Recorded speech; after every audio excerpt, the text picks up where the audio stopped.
ప్రభునందు ప్రియమైనటువంటి దేవుని పిల్లలకు ప్రభు అయిన యేసుక్రీస్తు వారి నామములో వందనాలు, శుభాలు మీకు తెలియపరుస్తూ ఉన్న పిల్లరా, గడిచిన దినమంతా కూడా ప్రభు తన కృపా వాత్సల్యంలో భద్రపరుచుకుని క్షేమమును, ఆరోగ్యమును, ఆయుస్సును అనుగ్రహించి మరి ఈ నూతన దినాన్ని ప్రభు మనకు అనుగ్రహించారండి. ఈ 2026 సంవత్సరం 3వ నెల 9వ దినాన్ని ప్రభు మనకు అనుగ్రహించి మరి ఈరోజు దేవుని వాక్యము, నీవు నాటిన దినమున దాని చుట్టూ కంచె వేసితివి, రొద్దునని నీవు వేసిన విత్తనమును పుష్పింపచేసితివి. యెషయా గ్రంథము 17వ అధ్యాయము 11వ వచనమండి. వాక్యము నమ్మదగినది, పూర్ణాంగీకరమునకు యోగ్యమైనది. ప్రవక్త అయినటువంటి యెషయా ద్వారా తెలియపరిచిన మాట ఏంటంటే,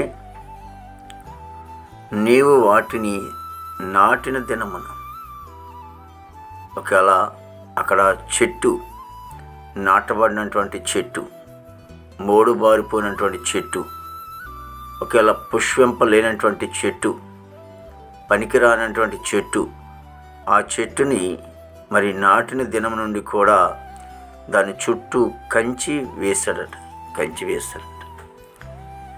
ఎప్పుడైతే నాటిన మొక్కను నాటి ఉంచకుండా కంచి వేశారు. ఆ కంచి వేసిన తర్వాత ఒకవేళ పొద్దుటే చూసినప్పుడు నువ్వు వేసినటువంటి ఆ కంచిని అది ఎలా ఉందంటే, ఆ విత్తనములను పుష్పింపచేసేటివి. ఆ విత్తనాలు ఏం చేసినాయంటే ఫలింపచేసినాయి, ఆశీర్వాదకరంగా మార్చబడింది. రోజున పనికిరానటువంటి చెట్టు వల్ల మన జీవితాలు ఉన్నప్పుడు దేవుని సన్నిధిలో మనం నాటబడిన వారం అయితే, దేవుడు మన చుట్టూ కూడా కంచి వేసి కాపుదలుంచి మరి ఆ విత్తనం ఎలాగైతే పుష్పింపచేసిందో, పనిచేసిందో, మరి వాక్యం అనే విత్తనం మన జీవితంలో పనిచేస్తున్నప్పుడు మనము కూడా పుష్పింపచేస్తాం. అంటే పనికొచ్చే చెట్టుగా, ఆశీర్వాదింపచేసే చెట్టుగా మరి తీర్చబడుతూ ఉంటాం. కాబట్టి అనుకున్నటువంటి రీతిలో మోడు బారిపోయినటువంటి జీవితాన్ని, పనికిరానటువంటి జీవితము ఎందుకు అని అనుకోకుండా దేవుని సన్నిధానములో ఉండి దేవుని వాక్యము వినట తోడనే ఆ వాక్యము లేకపోతే ఆ చెట్టు ఎలాగైతే పుష్పించిందో నీ జీవితాల్లో కూడా అనేకమైన కార్యములను ప్రభు జరిగించునుగాక. మహాపరిశుద్ధుడు, ప్రేమగల తండ్రి, యేసయ్యానికి స్తోత్రాలు. ప్రతి కుటుంబాన్ని కూడా మీరు ఆశించి దీవించండి. భారతదేశాన్ని మీరు ఆశించి దీవించండి. మీ హస్తము భారతదేశానికి తోడుగా ఉంచండి. దేవానికి వందనాలు తండ్రి. నాయకుల, అధికారులు మంచి వంతనం పండి, సరిహద్దులో సైనికులు మంచి వంతనం పండి, ఆర్మీ బృందానికి అంతటి కూడా మంచి వంతనం పండి. అయినా యవన బిడ్డలందరినీ కూడా చెడు వ్యసనం నుంచి దూరపరిచి రక్షించుకోండి. ఉద్యోగస్తులందరూ కూడా మంచి వంతనం పండి, వారు చేసిన ఉద్యోగాల్లో మీ హస్తము తోడు ఉంచి దీవించండి. రాకపోకలో ప్రభా మీ సహాయం దయచేయండి.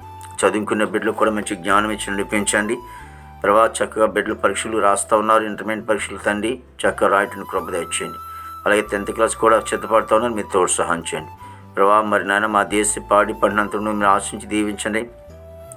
దాని ప్రభు యేసుని హాస్పిటల్ రూమ్స్ స్వస్థపరచని, జైలు ఉన్న బిడ్డలు విడుదల చేయండి. కోర్టు గొడవలు, కేసు గొడవలను కొట్టివేసి ప్రభా యువతని వివాహం లేని బిడ్డలకి వివాహం దయచేయండి. గర్భఫలం లేని వారికి గర్భం దయచేయండి. గర్భిణీ చేసుకోండి, డెలివరీ దయచేయండి. తల్లి బిడ్డకి క్షేమ దయచేయమని ప్రార్థనకి స్తోత్రాలు. ప్రతి సేవకులను కుటుంబాలు, బిడ్డలు మీరు ఆ సంఘాన్ని ఆశీర్వదించి దీవించండి. ఈ దినమంతా కొన్ని విశేషమైన కృపతో నింపి నామనికి మాత్రం మహిమ తెచ్చుకోండి. యేసు నామమున తండ్రి, ఆమేన్, ఆమేన్, ఆమేన్.